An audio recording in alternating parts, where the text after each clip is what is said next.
Ұлыстың мерейі үшін, елдің ертеңі үшін қызмет етіп, кеңес үкіметінің қанқұмар солақай саясатының құрбаны болған асыл азаматтарымыздың бірі Мұхаметжан Тынышпаев. Ол қазақтан шыққан тұңғыш темір жол инженері, мемлекет және қоғам қайраткері, тарихшы, ағартушы ғалым.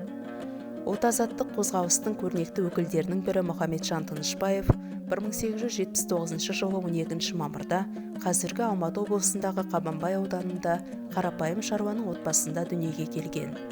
Ауыл модасынан хаттаныған соң 1890 жылы Верный ерлер гимназиясының даярлық сыныбына қабылданған. Даярлық сыныпты қоса есептегенде 10 жыл аталған гимназияда оқыған Тынышпайұлы оны үздік алтын медальмен аяқтаған. 1900 жылы Мұхаметжан император 1 Александр атындағы Петербург теміржол транспорты институтына қабылданады. Бұл институтты 1906 жылы бітірген. Мұхаметжан Тынышпайұлы 1906 жылы біраз уақыт Жетісу теміржолын жобалау ісіне араласады. Бірінші мемлекеттік думаның қуғындалғанынан хабардар ол, ел құқығына қажет қоғамдық саяси жұмысымен көзге көрінеді. Нәтижесінде 1907 жылы 28 жасында екінші мемлекеттік думаға Жетісу облысы атынан депутат болып сайланады. Сөйтіп енді ол саясатқа бет бұра бастаған. Алайда екінші думаны да патша қуғындап таратады. 1907 жылы 3 маусымдағы жарлығымен империя қазақ секілді шет ұлттарды, ресми жер иелігі жоқ ұлттарды думаға сайлану құқығынан айырады. 1927-1930 жылдары ұлт басына төнген қауіпті сезген алаш көсемдері халықты ашаршылық пен ұлттық ыдыраудан құтқарудың жолдарын барынша жанталаса қарастырды.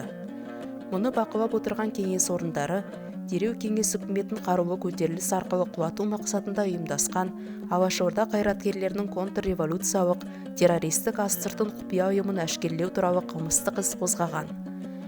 Әлихан Бөкейханов, Ахмет Байтұрсынұлы, Міржақып Дулатов, Жүсіпбек Аймауытов, Мағжан Жұмабаев сияқты тағы да басқа бірінші топтағы 41 адамның тергеуісі сол жылдар арасында жүргізіліп үкім шығарылған соң Мұхаметжан Тынышпайұлы бастаған ұлы құрбандықтың екінші легі 30 адам түрмеге түседі.